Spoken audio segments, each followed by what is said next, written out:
Salvatore Adamo était l'invité spécial de Michel Drucker ce 5 février dans son émission Vivement Dimanche sur France 3.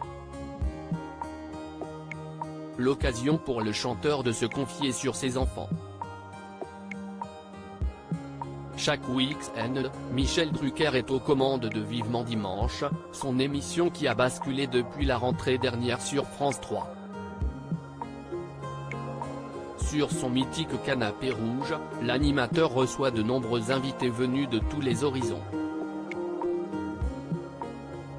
Ce 5 février n'a pas dérogé à la règle et Michel Drucker accordait la première partie de son programme dominical à Salvatore Adamo. Le chanteur âgé de presque 80 ans est de retour avec son 26e album intitulé In French Please. Au cours de l'émission, l'ancien candidat de The Voice Antoine Dely, le chanteur Georges Chelon et la star des années disco Patrick Hernandez, auteur du tube inoxydable Born to Be Alive qui se produira notamment le 17 décembre 2023 à l'Accor Arena à Paris étaient ses invités. Le secret autour de sa fille Amélie Salvatore Adamo en a profité pour faire quelques confidences au sujet de ses enfants. Sa fille Amélie, âgée de 44 ans, a longtemps voulu devenir chanteuse sans jamais oser en parler à son père. Je lui ai fait faire des maquettes, elle est à Berlin depuis le confinement, et elle a peur d'assumer une éventuelle célébrité qui lui tomberait dessus. C'est ce qu'on pourrait lui souhaiter de mieux, mais elle ne le voit pas comme ça, elle est d'une timidité encore plus grave que la mienne, a confié l'artiste italo-belge. Amélie Adamo a longtemps été présentée comme la fille de Salvatore et Nicole Adamo. Ce n'est pourtant pas l'exacte vérité.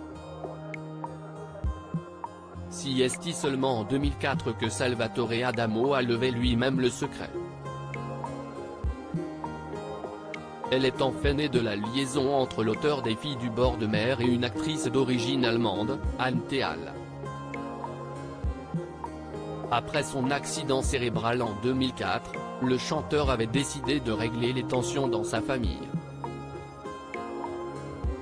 Je suis gâté, je suis un papa heureux. Le fils cadet du chanteur, prénommé Benjamin, a lui décidé de s'exiler à Londres pour ne pas vivre dans l'ombre de son célèbre père, il est dans un groupe qui s'appelle Fujiya et Miyagi. Si j'ose dire, il est tranquille. Moi quand j'ai appris la raison ça m'a bien sûr attristé, mais j'ai trouvé ça très courageux, c'est une décision d'homme, mais là j'ai cru comprendre qu'il allait revenir en Belgique, a-t-il confié, ajoutant que ses petites filles étaient ses petits soleils. Enfin, au sujet d'Anthony, son autre fils qui est pilote, il va très bien, il fait ce qu'il rêvait de faire, je suis gâté de ce côté-là, je suis un papa heureux, même si j'étais très absent à un moment donné, admet Salvatore Adamo. À lire aussi Morane, Salvatore Adamo revient avec tendresse sur sa relation avec celle qu'il surnommait Annie Tessante.